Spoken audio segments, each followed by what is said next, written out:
Unlike DMC Devil May Cry, Hellblade isn't all about the combat. Combat is important to Hellblade, but at its heart, Hellblade is about the journey and the struggle of Senua on a mythical adventure.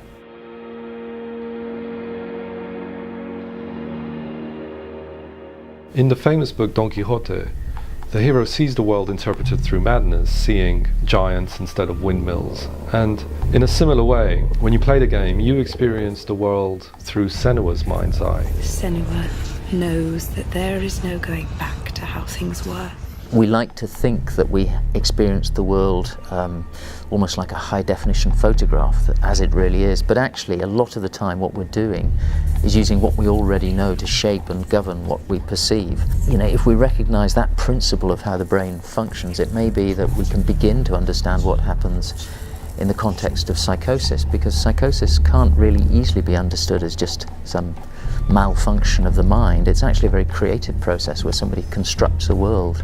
She's finally arrived in the land of mist and fog, the place the Northmen call Hell.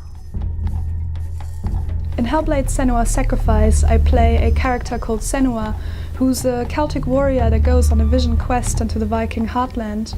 It's a journey of suffering which can be quite dark and sometimes brutal.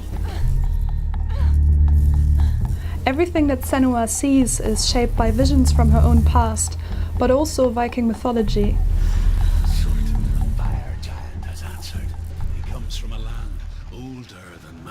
At the start of the project, we researched as much as we could Viking mythology, art and culture, but the more we looked into it, the deeper we went, the more I started to feel like we were out of our depth. So we reached out to Dr. Elizabeth Ashman Rowe, a leading scholar in the Department of Anglo-Saxon, Norse and Celtic from the University of Cambridge. We showed the game to Dr. Elizabeth Ashman Rowe, and she gave us a lot of very detailed feedback on Norse art, culture and myth. And we realised we could go a lot deeper on the Norse legend. She agreed to come on board as consultant and presented a trove of reference material to the team. I was talking about idols. We don't have a lot of them left. We hear many descriptions of wooden men or sacrifices on poles. The more we learned from Elizabeth, the more we wanted to share these myths with you.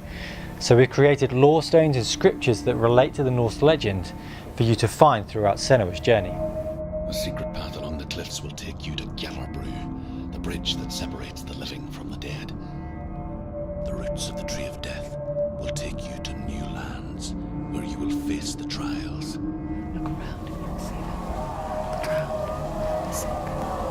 Here they lie, rotting in the fields and rivers of hell. I've often been struck by the sense that I get talking to people with psychosis that they do feel themselves on a quest. I mean, it may be a figurative one, and in some cases people actually experience a genuine physical quest. They're looking for someone or something or some answer, and with the feeling that if they can only achieve that, then there will be a release or a resolution to all of the things that are plaguing them.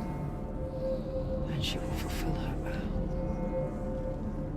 whatever the cost. We've covered in previous diaries how we've worked with experts, organisations and people with lived experience to simulate voice hearing and visions. She's not killed. But another lesser-known aspect of psychosis is the ability to see patterns and associations and find meaning in them.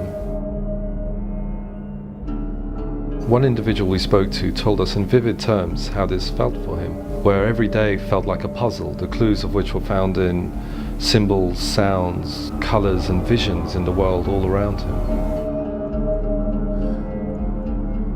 I and my colleagues at Cambridge University have been doing a lot of work exploring how people can use their prior expectations to increase their sensitivity to stimuli in their environment.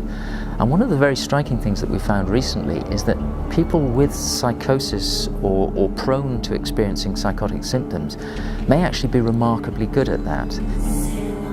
Maybe that under some circumstances they're actually capable of using their prior knowledge to really enhance the way in which they see patterns and put things together.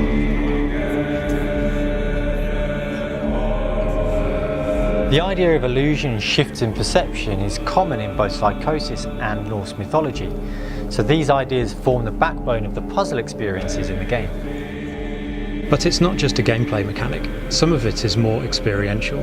Perhaps the wind is connected to your movement, or just paying attention to something changes the way it sounds.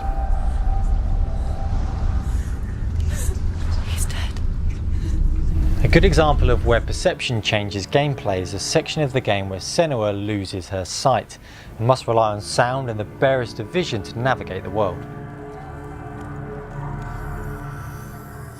One of the service users we worked with, she told us about her experience with catatonia, where she felt completely cut off from the world. So we put a section in the game where Senua can barely see or hear anything, and as a player you have to try and find a way out of it.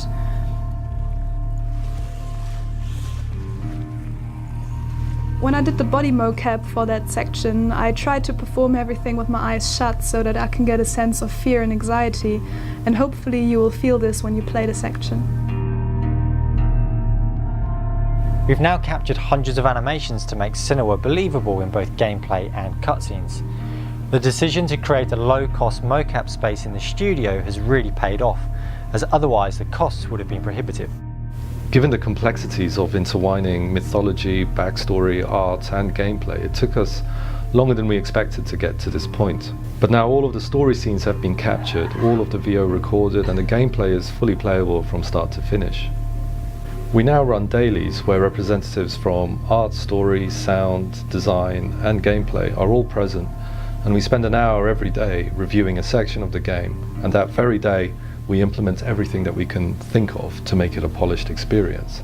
And this is a process we're going to rinse and repeat every single day until we finish the whole experience. Because she sounds too scared.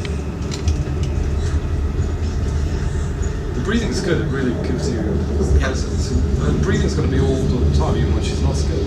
Yep. Okay, cool. We've just completed our alpha milestone for Hellblade: Senua's Sacrifice, and that means that for the first time you can now play the Hellblade experience from the beginning right through to the end. This, however, doesn't mean that the game is finished. There's still a huge amount of work to be done, but all of the levels, gameplay and story are now in place. But it does mean that we can now focus on what really matters, and that's the player experience.